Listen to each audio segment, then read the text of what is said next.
Just a quick recording of my change out of the exhaust here. So this is the stock exhaust here, the big giant bazooka.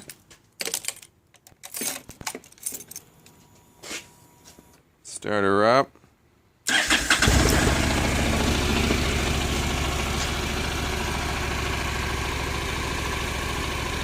On my CTX700N.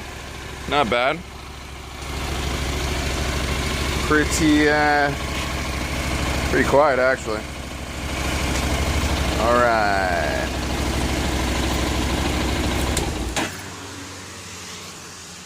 And we'll be back with the new Shorty Radiant Shorty Exhaust.